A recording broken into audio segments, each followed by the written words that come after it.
बहू और बेटी का फ़र्क। मम्मी जी, मेरी मम्मी का फ़ोन आया था। पूछ रही थी कि गर्मी की छुट्टियों में मायके कब आ रही हैं। क्या जवाब दूंगी?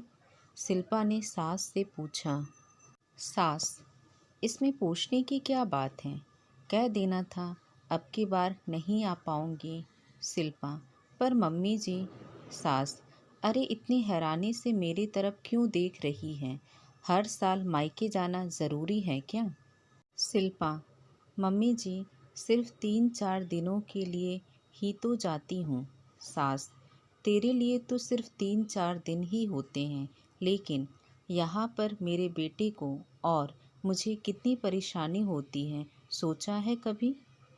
सास, कहे जा रही थी, मुझसे तो अब कुछ होता ही नहीं।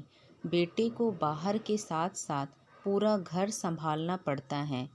आजकल की बहू को तो सिर्फ मायके की ही पड़ी रहती हैं।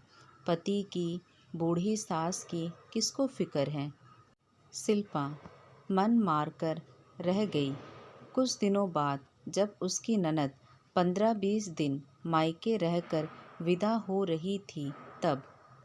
सास, अपनी बेटी से इसी तरह थोड़े दिन के लिए ही सही आ जाया कर, थोड़ा चेंज हो जाता है। ननद, पर मम्मी, मेरे ना रहने पर इनको खाने पीने की सभी बातों की बहुत परेशानी होती है, इसलिए मन थोड़ा। सास बीच में ही, अरे पूरे साल भर तो ससुराल वालों की सेवा करती रहती है।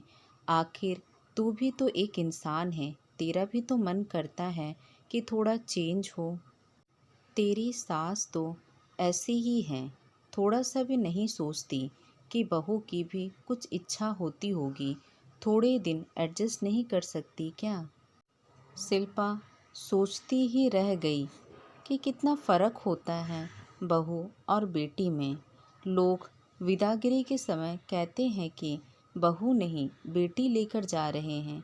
क्या सच में वह बहू को बेटी का स्थान दे सकते हैं? आशा करती हूँ आपको ये छोटी सी कहानी ज़रूर पसंद आएगी। रिक्वेस्ट करूँगी ज़्यादा से ज़्यादा चैनल को लाइक कीजिए, सब्सक्राइब कीजिए, ताकि हम और भी अच्छी कहानी को ला सकें। रिक्वेस्ट करूँगी प्लीज़ इस चैनल को सपोर्ट कीजिए।